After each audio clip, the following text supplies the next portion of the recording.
রামিসা হত্যায় 72 ঘন্টারও বেশি হয়ে গেছে, কিন্তু সম্পূর্ণ হয়নি বিচার কার্য।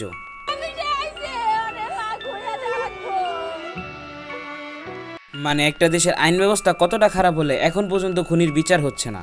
তো হ্যালো নাতিরা, দিস ইজ সিনাটো and welcome my new video. মানে আমরা এমন একটা দেশে বাস করি যে দেশে ন্যায় বিচার চাওয়াটাও সবচেয়ে বড় অপরাধ। আসিয়ার রক্তের দাগ শুকাতে না শুকাতে, আসিয়ার খুনি শাস্তি পেতে না পেতে আবার এই ঘটনা ঘটে গেল।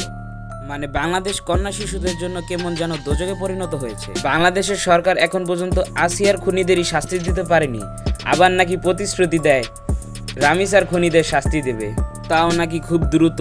ঠিক আছে, শুনলাম আমাদের দেশে স্বরাষ্ট্রমন্ত্রী বলেছে আমরা নাকি মধ্যযুগে আছি, আমাদের শাস্তি চাওয়ার ধরনটা নাকি মধ্যযুগীয় কায়দা।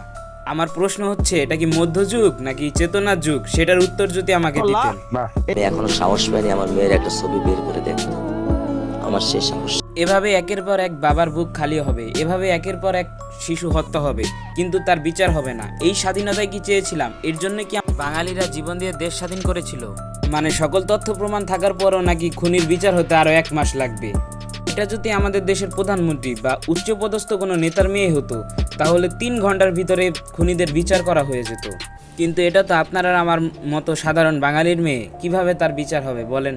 একের পর এক বাংলাদেশের ধর্ষণ বেড়ে যাচ্ছে আর বিচার হচ্ছে না। খুনিরা ছাড়া পেয়ে বুক ফুলিয়ে হাঁটছে, হুমকি দিচ্ছে। তাই বাংলাদেশের প্রশাসনকে বলছি, আপনারা যদি না পারেন দয়া করে আল্লাহর রাস্তে ছেড়ে দিন, বাকিটা আমরা বাঙালিরাই দেখে নেব। আপনাদের চোখে আঙ্গুল দিয়ে দেখিয়ে দিব কিভাবে একজন ধর্ষককে বিচার করতে হয়। বাঙালি বীরের জাতি, তারা চাইলে সবকিছু করতে পারে। হারা রইল হো কপাট, হারা রইল হো কপাট। আমি ধরিনি, আমি যত স্বপ্নকে যাহা পাই চাই চুরনি।